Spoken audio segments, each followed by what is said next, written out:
Hello, hello. Happy Thursday, everybody. I just wanted to do this quick live just to touch upon a few trending topics I've seen just revolving divesting, revolving swirling, revolving relationships, interracial relationships, however you want to put it. For those of you who are on, please get those likes up, please. Tag anybody on this discussion who you think may find it interesting. So we're going to talk about, is divesting dangerous for Black women? Is it dangerous for Black women? Let me know. Leave your comments in the comment section. So, really quick, I wanted to actually review. I posted this on my community tab recently, but I think it's worth going over. So I just want to kind of set the stage before we go a little bit into this. So I'm going to pull up something that I recently shared on my community post um, for y'all to check out. Come and bring it up right now. Hey, hey, thanks for stopping by. Okay, so I'm going to bring up this stat. It got quite a bit of feedback, which is good. So we're going to start with this tweet that I've seen a few days ago, y'all. So here's a lovely modern Black woman. It says, "This is why non-Black men, no, this why non-Black men winning, because they paying for everything. They paying for your beauty needs, outfit, transportation, the date, and giving a gift on the first date. If you look at my mentions, nothing but angry Black broke men upset they got to spend anything." So this came from a beautiful Black sister about why non-Black men are automatically winning in the relationship space. Now, for those of you who didn't see the tweet, obviously non-Black men chimed in and they begged to differ. One here said, "No, we're not. Who told you? Who told y'all that? Like, where did you get this information?" He's like, "We are not doing that. Stop." Another one here says, "As a white man, baby, we not doing any of this." Okay, white man is looking at the tweet, talking about this how white men act. This white man's like, "No, we don't. What are you talking about? Who are you talking to?" We've seen another one over here. It says, "As a non-Black man, I hope I speak for all of us when I say, no, the F we ain't." So as you'll see, here's a beautiful, lovely Black woman who, shares her praise for non-Black men and why specifically they are better at dating and relationships because they do all these different things. They go above and beyond. And if a Black woman divests, this is what you can expect. And the cold part about it is white men chime in and they're like, "We ain't doing any of that. What are you talking about?" So, oh my gosh, I saw that and I was like, it just was, y'all, it was just funny to me. I mean, no shade against her personally, but I'm like, where are we getting these ideas? Shout out to Game Dreamer 58 for the 5 on the super sticker. Much appreciated. Um, give you your proper let me see. I'm trying to give you a hand clap over here. If it works, if it wants to work. Much appreciated, much appreciated. As the females in a culture rely about anything, yes, they do. Um, so that's one post that I've seen, and I'm just like, ladies, where are we getting these ideas from? Like, huh? And maybe social media. Maybe if you follow a few like love Black women pages or interracial swirl love pages, you'll see that. But I mean, you can see that for anything. You can see that for Black love. You can see that. I mean, I don't know. I don't understand where this idea is coming from. That yeah, you're just automatic and get that. Now we're going to move on to another post that I did. I think this is Tamara Sharif Muhammad, and she kind of shared just a few thoughts on feminism that I pretty much agree with. Feminism teaches women to be a boss, yet encourages victimhood. This is toxic feminism, right? Teaches women to be a boss, yet encourages victimhood. Hates masculinity, yet makes women more masculine. Preaches acceptance and diversity, yet hates men. So again, toxic feminism.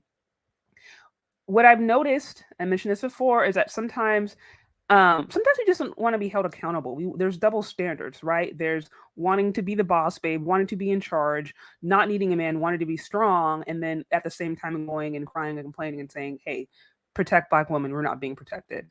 There's complaints about Black women not being compensated enough, women in general not being compensated enough, getting underpaid, getting underappreciated when compared to men. and yet we're boss babes, we're leveling up, we're securing the bag, men aren't on our level. So there's just all these different kind of competing ideologies, and I'm just like, again, what is going on here? What is going on here? Now, this one specifically, going back to just divesting in interracial relationships. So I just did the stats this morning. So this is what we got this morning from the Bureau of Labor, no, the Census Bureau of Labor Statistics, right? You went and did the math, and this is what we came up with, right? So as of today, from the numbers we pulled today, so the white male population in America marries out. They marry interracially at about 10%. And then of that 10% who marry out, 9% of them marry black women. So what does that actually mean? That a little below 1%, 0.9% of white men are married to black women. Actually married. That's not dating. That's not, you know what I mean, sleeping around. That is they wifed, her up. She's took on his last name. That is a little bit below 1%.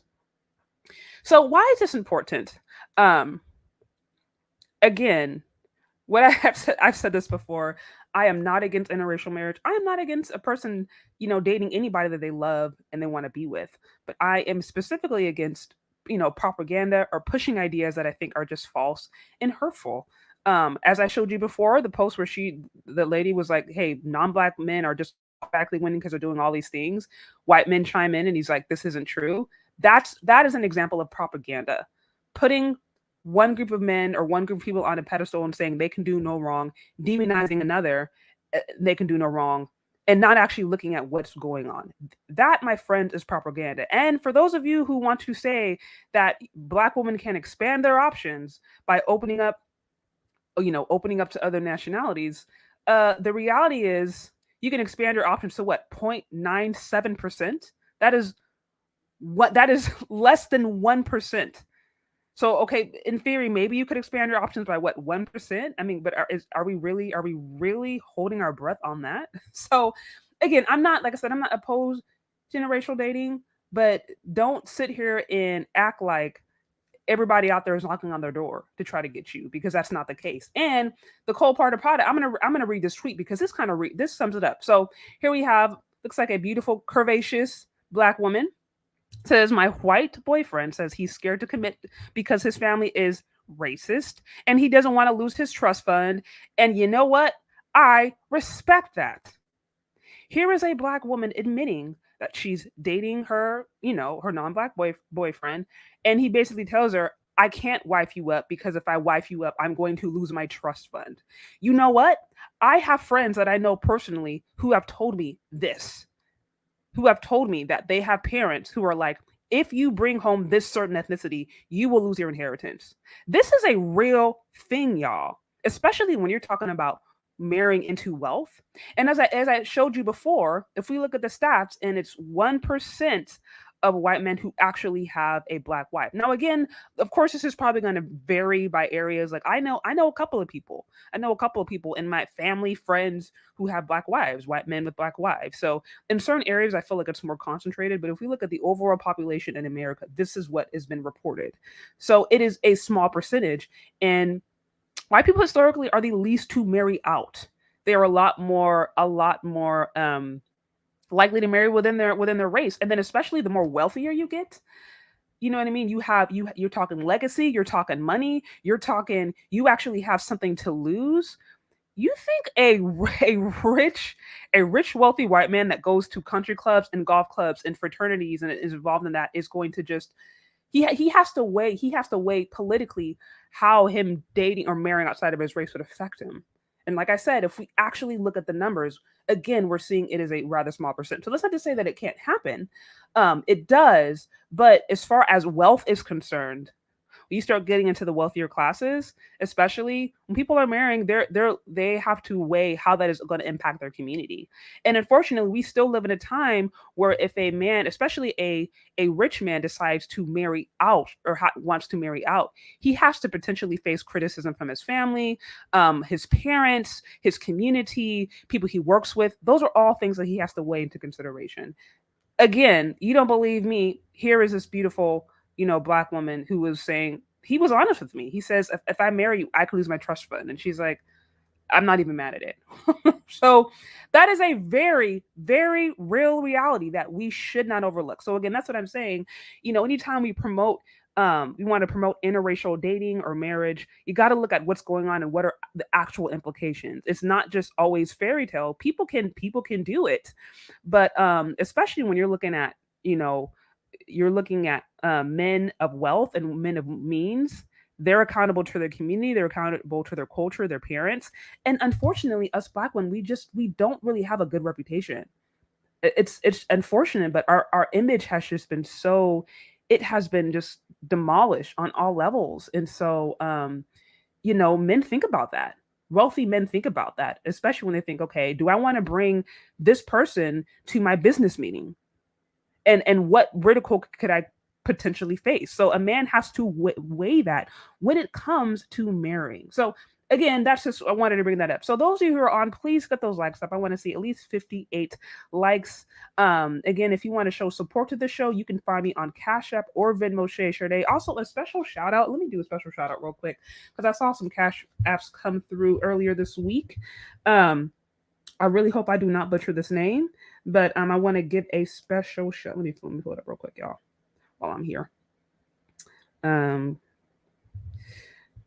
okay, let me see where'd you go. Wait, where'd it go? Sorry, y'all. I'm trying to pull up this thing, and now it's wanted to act funky on me. Where'd you go? Ah. Okay, well, while I figure that out, like I said, y'all can find me on Cash App. Once I figure out actually how to pull up who gave me contributions, I will be sure to share the love. Um, Also, a special shout out to Marco Polo for the 4.99 on the super chat. Much appreciated.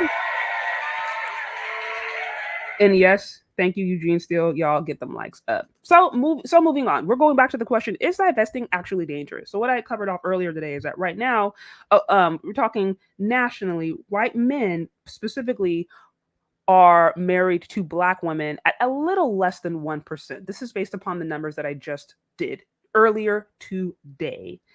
Um, now, now here's what I want to bring up really quickly. So there were two stories that just dropped within the last 2 days that were actually rather disturbing. Um, but I think it's important. I think it is important to review because oftentimes when I see interracial dating, I see it glorified, as if to date out is to automatically escape the potential for problems or escape the potential for violence, escape the potential for dusty behavior, and that is just not true. So I'm going to share two specific stories that made some headlines, and we're going to go over them because I actually think that they are important, and to me, rather it's actually disturbing, but worth sharing. So let me bring this up.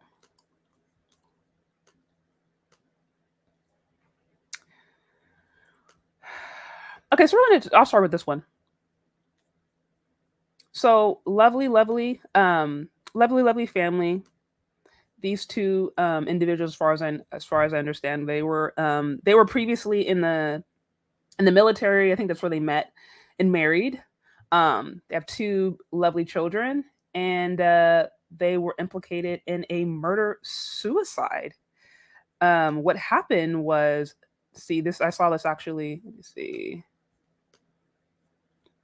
So here the tweet says Kiara Anderson was killed by this piece first piece, her zaddy or her white husband, Joseph Anderson. He also killed their kids, Joseph Anderson Jr. 5 and Jeffrey Anderson 2 in a murder suicide. So if we go and look over here,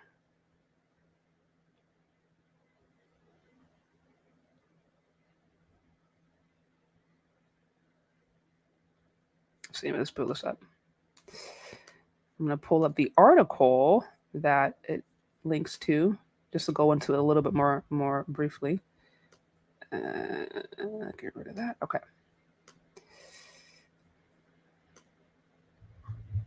Where'd you go? Okay. It says friend of murder suicide. Okay, so I'm just going to read through this. It says So this article is friend of murder suicide victim remembers her as a beautiful light. And so I think this is just, a woman. No, I don't want to see you ad. A woman, one of the neighbors who was basically saying, man, like she was a great person. I'm so sad to lose her. Here I think are just a few pictures of where they lived. That's the woman who was murdered, police cars, one of the children. Um, so this recently broke yesterday. So it says the Fairfield County Sheriff Office is investigating a murder suicide that left 4 people dead, including 2 kids, Wednesday morning. The caller says she is calling on behalf of a man who lives on Westview Terrace after she got a missed call from him, who police believe is Joseph Anderson. He then texted her and asked to call 911 because he had snapped. The caller then says that the man is getting divorced from his wife and she is worried he will do something to himself. It just saddens me, really, really saddens me. It breaks my heart, especially at Christmas time, neighbor Tara Morris said. It says neighbors living on Westview Terrace and Lithopolis are now heartbroken after the tragedy unfolded just a few doors down. They're fairly new to the neighborhood, yada yada. Okay, let me fast forward. It says Fairfield County Sheriff's Office said they believe Joseph Anderson shot and killed his wife, Kiara Anderson, and their 5 and 2-year-old sons in a murder suicide. It says I am heartbroken.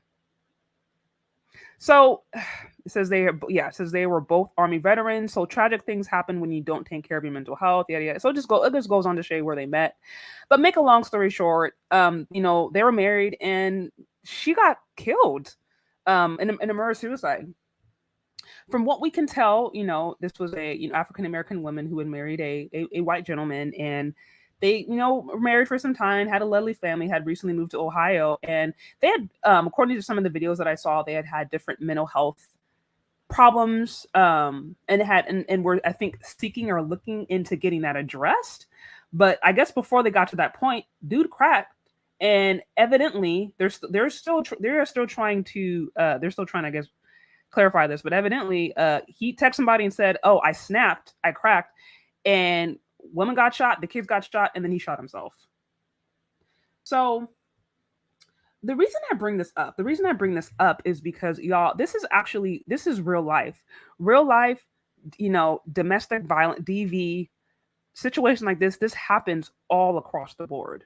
Now, to be clear, domestic violence or DV in general, how do I put it? Like, DV in general happens the most among a particular ethnic group. So, for example, white women are most likely to be abused or violated by white men. Black women are most likely to be abused and violated by black men. Asian women, like it's pretty consistent across the board because they generally live in the closest proximity with one another. And so anywhere you go right now, the rate of DV is the highest within the community because they are among each other.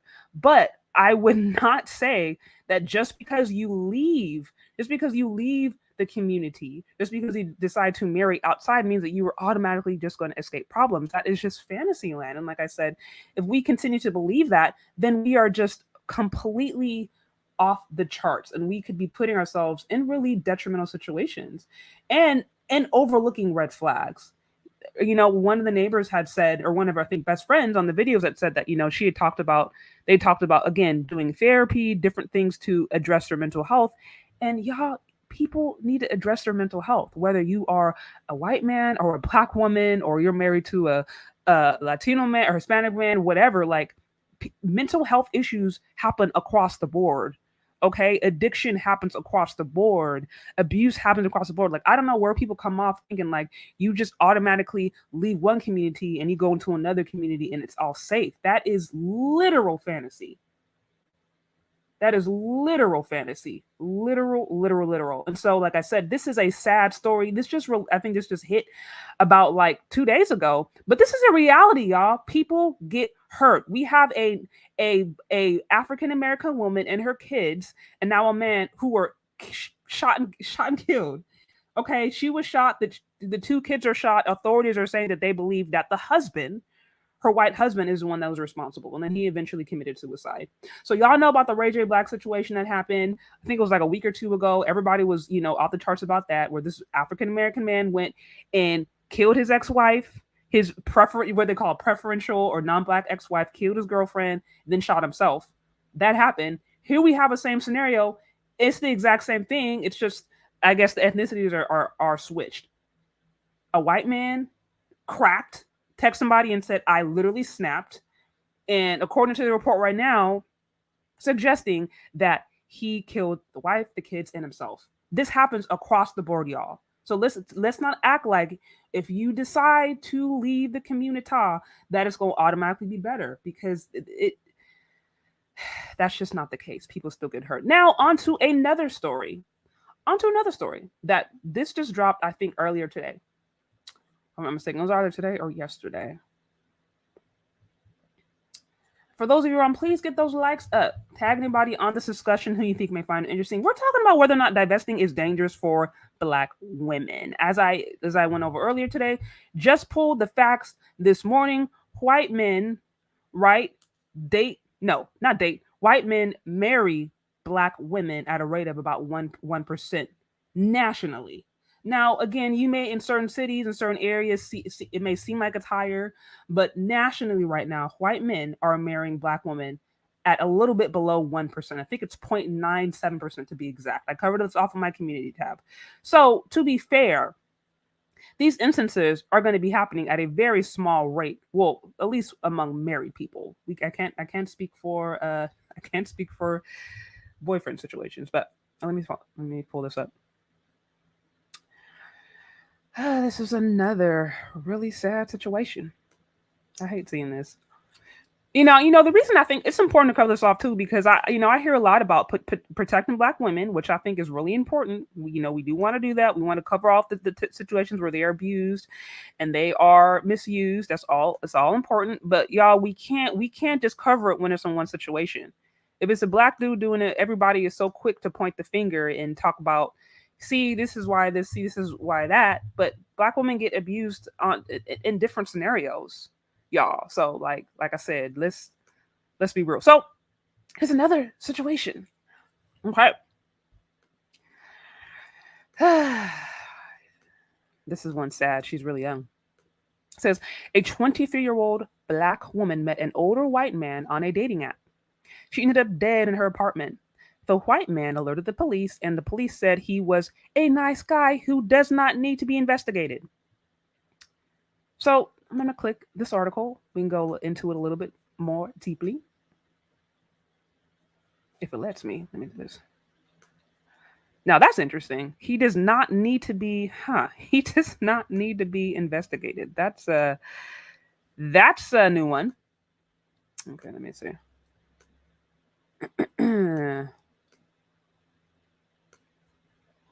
So here it says, and y'all on here, yes, please get those likes up. Please get those likes up, fam. Okay. It says Bridgerton family left with unanswered questions following untimely death of daughter.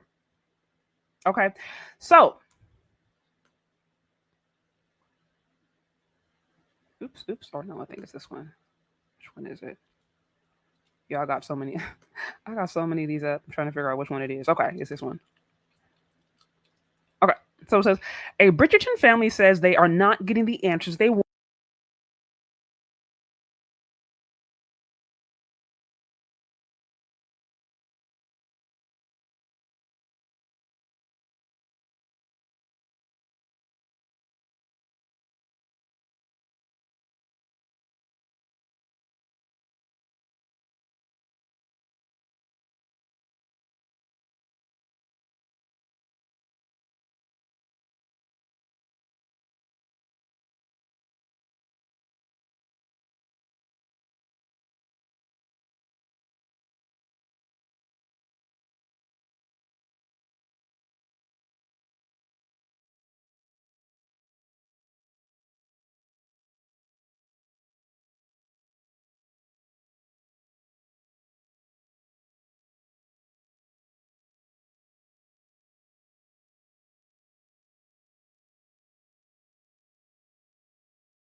No, he's okay. Can you hear me now? My bad. I think I accidentally hit the mic. Okay. So, this is sad, y'all. Here's another situation. A beautiful, beautiful young black woman. She was 23, y'all. 23. Um, is and she's found dead in her apartment. Now the one wait, can y'all hear me now? Y'all can hear me now, right? I'm seeing some different stuff come through. Okay, I hope y'all can hear me. Um, So yeah, this 23-year-old, she's found dead in her apartment, y'all. She is found dead. Now, according to the family, she was not a drug user. She was, in school, had a side business, I guess she was running, trying to fund her education. Now, we don't know what the side business is, but either way, what we do know is that she was found dead in her apartment. Evidently, a white man, an older white gentleman that she met off of Bumble, was the one that alerted the police of her being deceased. Now, what's interesting about this is that he is the one that alerted the police of her death, but the police choose to not look at him as a suspect. How strange is that to me? That's really, really, really, really strange. And the reason for doing so is, oh, he's a nice guy. And then you go into the report, and the family's just like, we're totally uncomfortable with this investigation. The guy who was talking to us was really insensitive. I read another article where the mom was talking about how she sent this incredibly detailed email to the different departments trying to communicate with them, and they just were not giving her the time of day. And so basically, what we have is a young African American woman who was there was some kind of foul play, some kind of harm. A white man who was the last one that they know to have contact with her alerts her of being killed. He's not being investigated. So now, while we don't know, we don't know if he is to blame for her death. It's too early on, but unfortunately, to me, what's really strange about this case is that he's not being investigated. Like they're literally like, oh, well, he's just a nice guy, so he can't be it. And unfortunately, whether or not we want to believe it, we still live in a system. We still live in a system where the way a black woman is going to be treated by the law is different than the way a black woman is going to be treated by the law. I don't care how you spin it. And here is a prime situation. And so I say this to say is because unfortunately,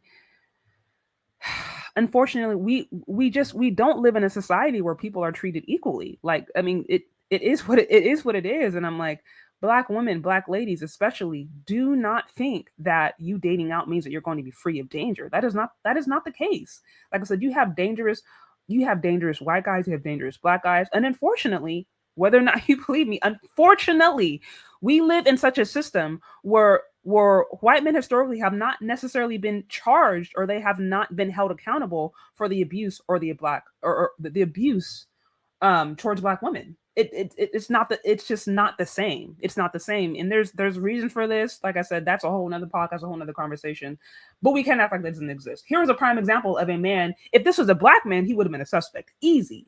But interestingly, he's a white man. Oh, well, he's nice, so he can't be a suspect. Like, make that make sense. If that was any other nationality, if he was that was a Mexican man, if that was I don't know, an immigrant somewhere, if that was a black man, that dude would have been a suspect. But here is a white man who alerted the police of her death, the last person that they know to be in contact with her, and he's not a suspect because he's nice. Don't tell me that is an equal justice system. So again, we have to understand that, y'all, just because you decide to date or marry out does not mean that you are automatically going to be safe.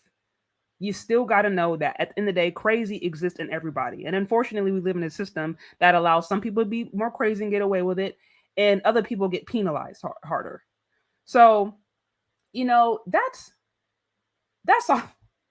Yeah, that is my main thing. Like I said, date whoever you want to date, marry whoever you marry whoever you want to marry. Now, we can't act like that. Pretend you saying that you're open to marrying outside of your race means that your options are going to be expanded, because, well, at least again, when we look at the percentage of white men who are marrying black women, it's about 1%, a little below 1%. So that's not doing a lot. You're right now, to this day, black women are still the most likely to get married by black men. But even beyond that, whoever you decide to marry, whoever you decide to end up with, cool. Just don't be putting them on no pedestal, y'all. Like, stop. That's bad. That is dangerous. Okay. People are spiritually sick. People are mentally sick, mentally unwell. It don't matter where they come from. And you can also find beautiful, God fearing, healthy, emotionally sound people across all ethnicities. But we can't put blinders on ourselves and just pretend that white is always going to be right or that other is better. It does not work like that.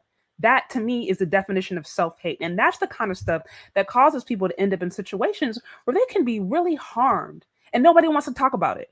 So no, the interracial marriage is not always the best. Interracial love is not always the best. And yeah, black love, there is black love that can be struggle love. I'm not. My point is, it's more about the person, the individual person, versus just whole groups of people. And when we just hold on to these narratives and just say, oh, well, all swore love is better, all divesting is always going to be better, or black love is struggle love, and we don't look at things for what they are, that's really dangerous. You got to take these things individually. And like I said, here are two examples. There's been plenty of other examples. There's a situation that happened a few months ago with the black woman who was a swirler, and her white boyfriend ended up killing her kids, and she didn't do nothing. She just went along with it. I mean, there's just been how many black women have been killed by the boyfriend? Like, I mean, we'll see it. We see it all across the board. It happens all across the board in interracial marriages and in same race, situations. You see DV. So that y'all again, that's my main thing. Like, don't be putting people on a pedestal here, and know that wherever you go, there's a potential for danger. And it's more important that we learn how to choose right.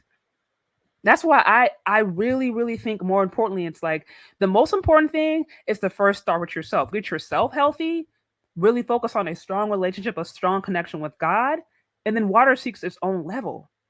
If we over talking about dusties 24/7, if we're surrounded by dust, then what does that say about us? Because there's no way you can walk in a room with dust everywhere and not get it on you.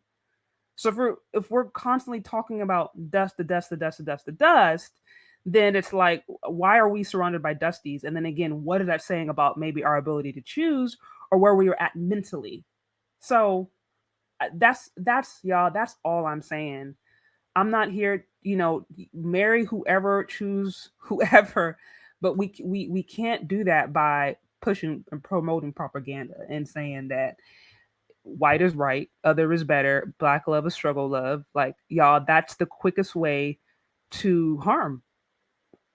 And for those of you, if you didn't check out my community tab, this beautiful black woman, she posted something that's like, oh, all these non-black men over here winning because they doing all this different stuff.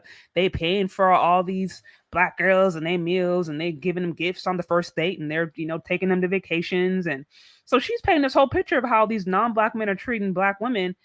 And then these non-black men chime in and they're like, no, we're not. What are you talking about? We're not doing all that. Stop. Stop. So y'all, that's all I'm saying. That's all I'm saying. So, anyways, y'all, please, I'm sorry, I'm over here. Y'all, please be nice. Please be nice in the comment section. Please be respectful. Okay. It's okay to have differing opinions, but I like to try to keep things peaceful over here. So, anyways, I did see a super chat come through. Let me see. I want to give a special shout out before I close this out. Um, but I appreciate for all of you guys for stopping by. I really do.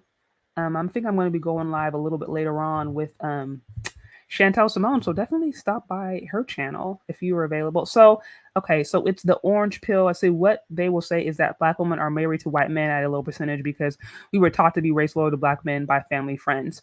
Okay, so the reason I would challenge that, the reason I would challenge that is because women aren't the one who propose. Women are not the one who propose. Now, if women were the one to propose, and then we saw black women only proposing to black men, and they weren't doing it the other way around, then I would believe that. But the reality is, men control access to marriage and relationship. Women control access to sex, but the access to marriage and relationship right now, by and large, is still controlled by men. So the reason that black women, in my opinion, are not getting married to white men or non-white men at such a high rate is because those men are not proposing to them. Again, we had that situation that I just showed a few minutes ago of the beautiful black woman who said, my white boyfriend says that he basically is scared to marry me because he does not want to lose his inheritance. I've had friends that I know who have told me this. friends that maybe they're first generation immigrants. I have one of my friends. She's Chinese, and her mom was very clear. She's like, if you bring these ethnicities home, you're losing your inheritance.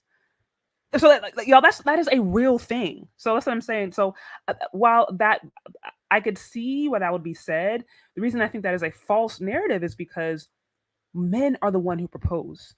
And if white men are not proposing to black women, or if non-black men are not proposing to black women, that's their choice. Women can't control that. Women cannot control that. And now if women are willing to propose, then maybe it'll be a little bit different. But like I said, at this point, that's just what it is. Um, so that's all I'm saying. Now, like I said, dudes will date around, have fun. They may throw a couple $100 here and there. They'll have fun. But as far as protecting wealth, because we have to remember when people marry, sometimes it's not about love. Some men, especially men that have power or have a legacy, it's political at that point. It's we have to guard this legacy, right? We have to kind of guard this name, this brand. And so and some are very, very, very have to be very particular about that, have to be very mindful. And so when they marry somebody, even if I think Kevin Samuels said this, if you look at like the situation with Bill Gates and his ex-wife, where they got married and she had that girlfriend on the side the entire time, and that was a part of their agreement. That was part of their agreement. And some of these high value relationships, they'll do that. They'll say, okay, we're going to get married because this family, we're going to combine our wealth, and then we're going to help build this particular brand or build this particular business. And this is a business decision. But they may have the person they really love on the side. People act like that. So but anyway, so that's what I'm saying, y'all. The reason I think we don't see interracial marriages high is because just more men have to propose. Now, if black women, if we specifically say, hey, you know what, forget that, we're going to start proposing to the men that we love, whether it's white guys, whether it's Korean men or Chinese men or Mexican or whatever. If we are just like, hey, it doesn't matter if we propose first, that's fine. Then maybe we might start to see more interracial marriages. But while we wait, if we want men to do it, then they're the ones to do it. And like I said, they're also the ones that have to think about the legacy. And there is social pressure that exists from other cultures. Social pressure. A white man goes to his white family, especially a rich white family. He brings home a beautiful but a dark skinned girl. He's gonna have to explain it to his parents. He's gonna have to explain it to his parents. And unless they're open minded, you know what I mean? There's a reality of like, okay, well, how are you going to still be able to create white children that look like us with that black woman? How's that going to work? And how are you going to be able to maintain this legacy? You know what I mean? So it's like, again, people actually think like that. Y'all don't believe me, but that is people actually do think like that. So, y'all, those are my thoughts. Those are my thoughts. But anyways, I appreciate for y'all for joining me on. If you like this broadcast, found it interesting, definitely feel free to share it. Also, if you would like to support me, you can find me on Cash App or Venmo. Shay Sade, I want to give a special shout out to those who have shown some love. I really appreciate it. And then lastly, I'm gonna be on talking with Chantel later on today. So y'all tune in. Okay. Okay, now I got it up. So so I want to give a special shout out to, I hope I don't butcher your name, forgive me if I do, but I think it's IB Eden. I saw some super chats come through. I appreciate you. No, I saw some cash apps. Sorry, I appreciate you. And then also Kurt McFarlane. Um, thank you for the cash app. I appreciate it. I appreciate all of you guys for any contributions you were able to send, however big or small. And I appreciate you for being here. So y'all, if you have any questions, any comments, concerns, feel free to let me know. Leave it in the comment section and tune in a little later on tonight. I think tonight, if I have enough time, we're going to be talking about this recent situation with Devon Franklin, Megan Good. That should be interesting. So without further ado, I'm going to log off and we'll talk later. Bye.